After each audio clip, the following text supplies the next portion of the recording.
बिस्मिल्लाहिर्रहमानिर्रहीम अल्लाहुम्मा सल्ली अला मुहम्मद व अला आलि मुहम्मद। अस्सलाम वालेकुम। आज मैं आपके लिए एक बेहतरीन रेमेडी लेके आई हूँ। वेदर चेंज होने की वजह से नज़ला ज़ुकाम बुखार ये छोटे और बड़े सब में देखा जा रहा है, तो इसके लिए बेहतर है कि हम घर में एक ऐसी रेमेडी बनाएं जिससे हमें मेडिसिन की ज़रूरत ही ना पड़े। तो ये बेहतरीन कहवा मैं आपके लिए लेके आई हूँ। तो चलिए जी, इसकी रेसिपी को हम करते हैं स्टार्ट। इसके लिए जो जो चीज़ें हमें चाहिए मैं आपको वन बाय वन बता देती हूँ। ये इजीली आपको अवेलेबल हो जाएंगी पंसार की या हकीम की दुकान से। इसमें कुछ चीज़ें हमें घर में भी मौजूद होती हैं। ये मैंने सौंठ ली है, जिसको ये मैंने लीमू लिया है, और इसके अलावा मैंने लिया है लहसुन, ये है हमारे पास मलट्ठी, और इसके अलावा लौंग, दालचीनी, और यहाँ पे मैंने पानी लिया है और शहद। तो इन चीज़ों को हम वन बाय वन ऐड करेंगे अपने कहवे में। तो सबसे पहले कहवे को बनाना स्टार्ट करते हैं। मैंने लिया है एक सॉस पैन, उसमें पानी डाल दिया है। ये याद रखिए कि हम जब कहवा बनाते हैं तो उसको हमेशा हम जो है वो काटते हैं अच्छे तरीके से। तो उसमें ये होता है कि हमारा जो पानी है वो ड्राई हो जाता है। तो आप जितने लोगों के लिए कहवा बना रहे हैं उससे 1 कप पानी ज़्यादा रखें। मैं ऑलमोस्ट 2 लोगों के लिए बना रही हूँ, तो मैं 3 कप पानी का इसमें ऐड करूँगी। सबसे पहले मैं इसमें मलट्ठी ऐड करूँगी। मलट्ठी एक बेहतरीन चीज़ है, आप इसको कूट लें और उसके बाद इसको गर्म पानी में ऐड कर दें। ये आपको पुराना बुखार हो उसमें भी बहुत बेहतरीन है। तो ये जो है मैं इसमें दालचीनी के पीस ऐड करूँगी। दालचीनी जो होती है ये एक बेहतरीन चीज़ है कि आपके बच्चों को अगर सीने की जकड़न है, आप इसको दूध में भी बॉयल करके उनको दे सकते हैं।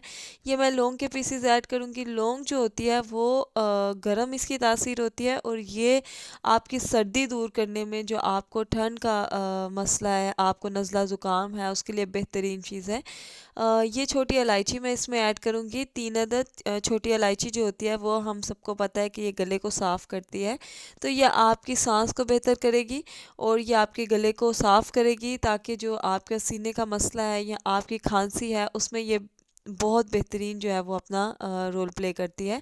ये मैं इसमें लहसुन ऐड करूँगी। लहसुन के मैंने 3 जवे लिए हैं, इसको कूट लिया है। लहसुन जो होता है वो एंटीबैक्टीरियल होता है, और इसके अलावा आपको अगर सांस का मसला है तो उसके लिए भी लहसुन का कावा बहुत बेहतरीन होता है।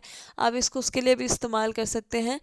ये मैं इसमें सौंठ ऐड कर रही हूँ। सौंठ को हम लोग आम तौर पे यूजली सौंठ भी कहते हैं पंजाबी में, और इसके अलावा ये आपको हकीम या पंसार से आसानी से बहुत सस्ती अवेलेबल होती है। लेकिन इसका फ़ायदा बहुत ज़्यादा होता है कि आप इसको इस तरह के जो हमारे मसले होते हैं बच्चों में, सीने की जकड़न, खांसी, नज़ला ज़ुकाम, या उसके लिए बहुत बेहतरीन है।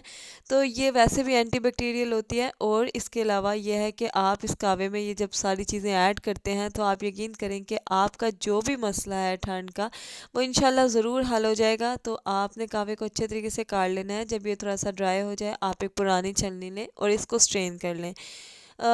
मैंने हमेशा आपको बताती हूँ कि लहसुन की स्मेल आसानी से छलनी से नहीं जाती, तो आप पुरानी छलनी से इसको अच्छे तरीके से स्टेन कर लें। यहाँ पे आप कावे का कलर देख सकते हैं कि कितना ज़बरदस्त कलर है, और इवन कि इसका टेस्ट भी इतना ज़बरदस्त है कि आपको ज़रूर पसंद आएगा।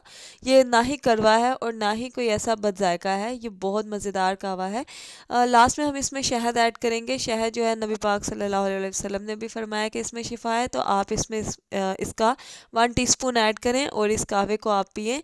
इंशाल्लाह आपको इससे ज़रूर अफ़ादियत होगी। उम्मीद करती हूँ आपको आज की रेमेडी पसंद आई होगी। अगर आपको पसंद आई है तो चैनल को सब्सक्राइब कीजिए, वीडियो को लाइक कीजिए। मिलते हैं इंशाल्लाह नेक्स्ट रेसिपी में,